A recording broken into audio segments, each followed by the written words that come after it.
বৃষ্টি হয় না, বৃষ্টি হয় না, আবহাওয়া খুবই রুক্ষ, এরকম অবস্থা যখন চলতেছিল, হঠাৎ করে গতকাল থেকে বৃষ্টি শুরু হয়েছে।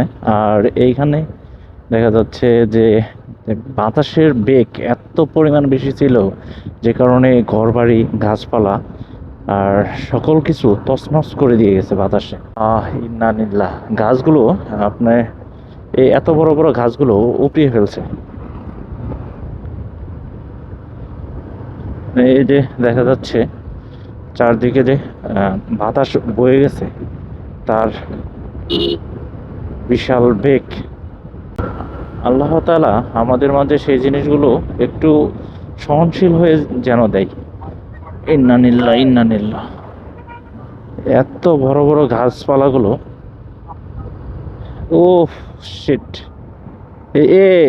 এটা এটা একটা ওই প্রতিবন্ধী যারা আছে, যারা প্রতিবন্ধী আছে তাদের একটা স্কুল এটা, মানে ওই ট্রেনিং, শারীরিক ট্রেনিং এর সেন্টার আর কি এটা।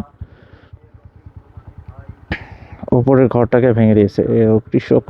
ইন্নালিল্লাহ, কৃষকদের যে ফসল একদম নষ্ট করে ফেলেছে। মানে দেখে খুবই খারাপ লাগতেছে।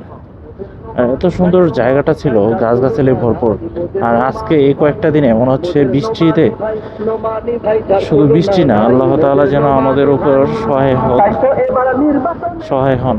আল্লাহ, তুমি আমাদের উপর শান্তির বৃষ্টি বর্ষণ করো, শান্তির রোদ দাও, যেন এই পরিমাণ বা সমাজে বা আমাদের ক্ষতি হোক, হয় এরকম কোনো কিছু দিও না।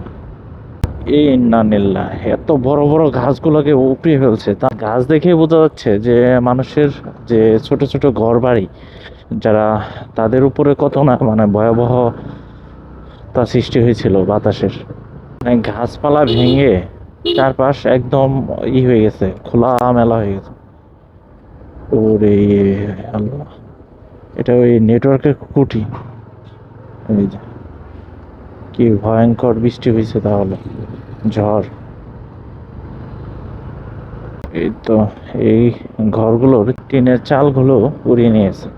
মানে এরকম ভাবে আমি যতটুকু রাস্তা পিছনে ফেলে আসলাম, তার থেকে আরো পিছনে আরো ফেলে আসছি।